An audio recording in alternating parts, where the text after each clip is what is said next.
Welcome to the Get Real Podcast, your high-octane boost of full-on reality therapy for personal, business, and investing success with your host, Ron Phillips, because somebody's got to tell it like it is. Hey, everybody. Welcome back to the Get Real Podcast.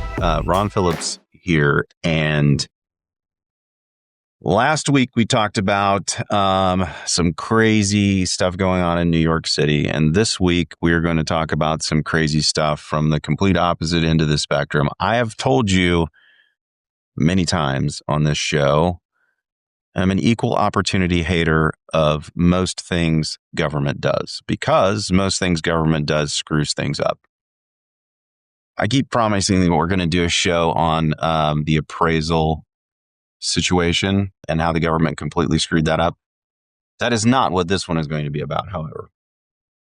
Last week, we talked about the mayor of New York City and what he is trying to do in New York City. If you didn't hear that one, you should go back and listen to it.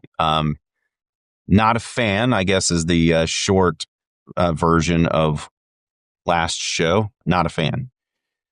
This last week, we had a tweet sent out by Donald Trump.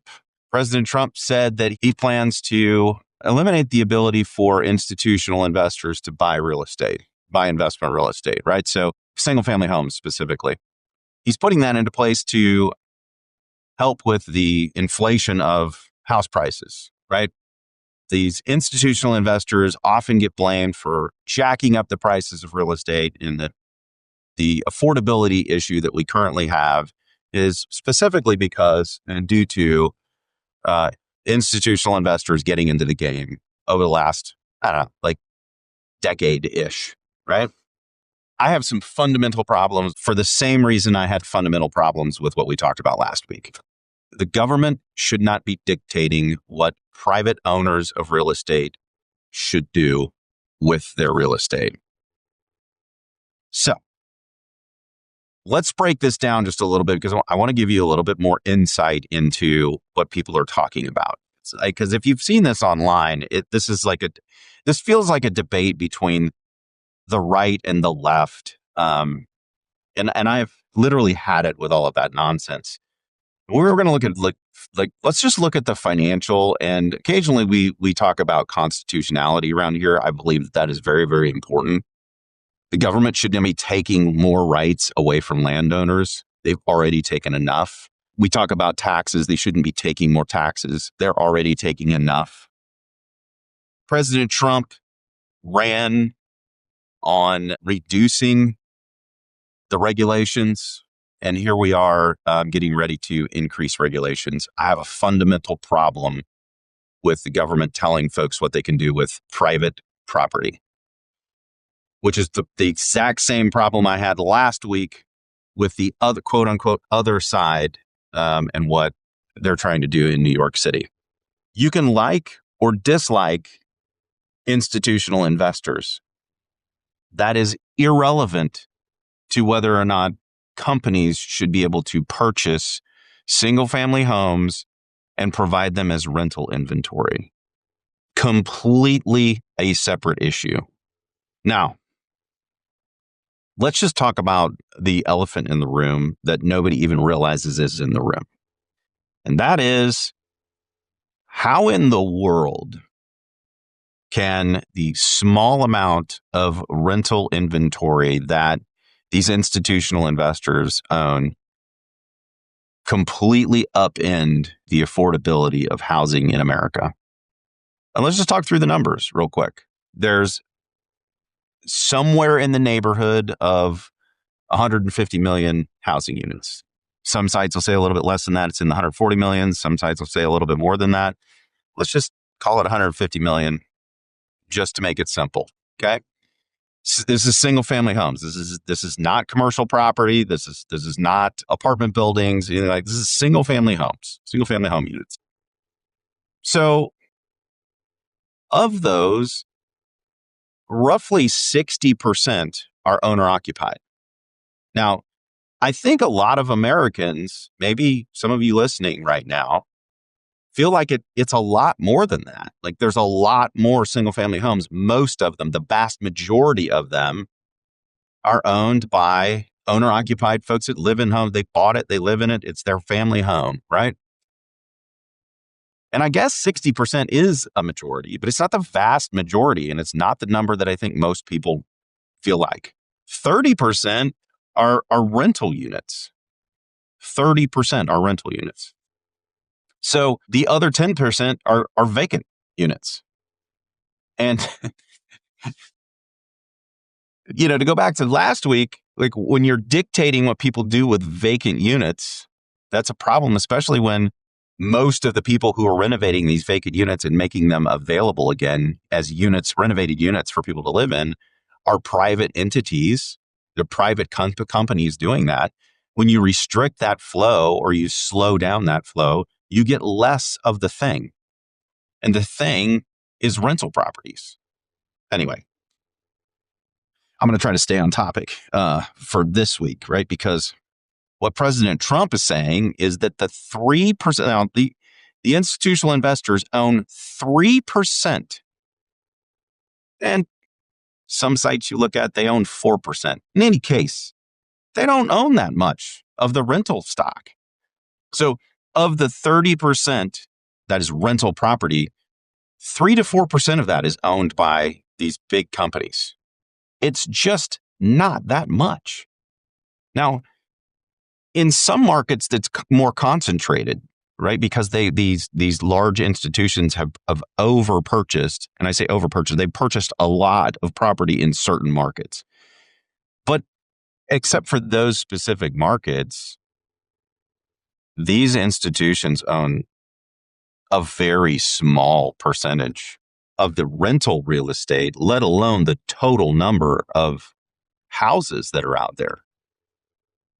They are simply not the main problem causing unaffordability. They're just not. They are a really, really solid target for politicians. And I didn't think, based on how Trump made his money, that he would ever attack companies in the real estate world as a nice target for political points. I really didn't think he would do that. But here we are. He did it. And it doesn't make any sense. So I don't know who in the world it is that's telling him that this is the problem, but this is not the problem. It just isn't. It's frustrating to me that we have the anti-politician, supposedly, who is sending out tweets like this. It's just really, really frustrating to me, especially someone is so smart with respect to real estate. Again, not the problem. Not the problem. So what is the problem? This is a really complicated issue, and it is definitely not one tweet worthy, and it is not one, quote unquote, program worthy. This is really, really complicated, and it stems back, almost every ounce of this stems back to government involved manipulation of markets, whether that's through inflation or regulation, that is causing the cost to continue to go up. And there are so many different things that fall into that category. If you did not listen to my podcast with Brian Mertz, you should look it up. You can just search for Brian Mertz. It'll come up. You should listen to that. That is one thing that is making land development ridiculously expensive for finished lots, which is the first cost a builder is going to pay when they start to build a property, or that you are going to pay when you start to build a property.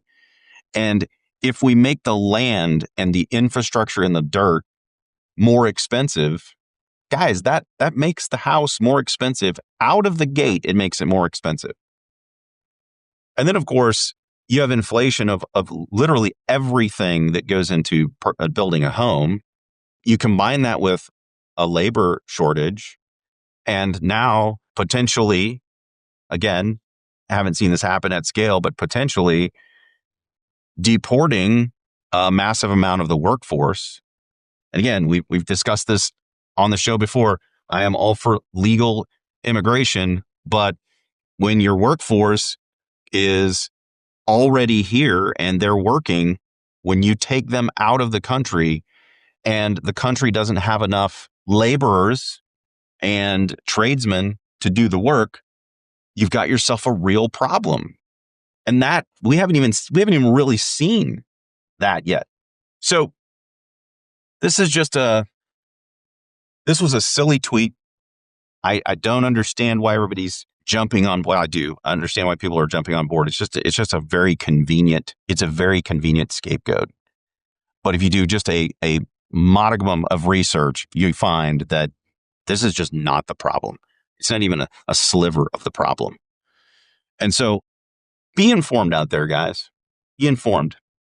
The next thing I would love, which clearly wasn't part of the tweet, but one of the other things that I would love to understand is how many single-family homes does it take before you become an institutional investor? What's the definition? Because the last time we had this conversation, when it was, I don't think it was President Obama. I think it was President Biden that threw out this same thing. And I think the definition back then was 50 single-family homes. And that's a medium-sized company, typically owned by, people just like you, people like me. 50 homes is it to a lot of people in the country probably seems like a lot. It's really not that many. And these institutions own hundreds and thousands of single-family homes each. Still, they're a fraction of the market. The vast majority of rental units in America are owned by small mom and pop landlords. The vast majority, like 80%. And then there's a small chunk that are owned by medium-sized investors, which are basically just mom and pop investors who did really well, 1031 exchanged, and now they've graduated to medium-sized investors. Because guys, it's only 3%. 3% that's owned by these huge institutions. It's not that big of a problem. And so again, it's really, really important to understand what the definition is that Trump didn't put in his tweet. Because if it's 50, it's going to encompass small and medium-sized investors. And it's not even going to hit the people that it'll still hit them, but it's going to hit a whole bunch of people that it shouldn't hit. And then where you draw the line, it just picks winners and losers in the game. And I think that's just fundamentally wrong when you're talking about private property rights. And I'll get off my soapbox, but I hope what you guys take from this video is you can't trust everything you read in comments below the tweet, pro and con. You have to actually go in and do your own research. Figure out really what the problem is here, because it is definitely not the institutional investors. If anything at all, it is the very government. And on that happy note, till next time, get out there and make something happen. This has been the Get Real Podcast. To subscribe and for more information, including a list of all episodes, go to getrealestatesuccess.com.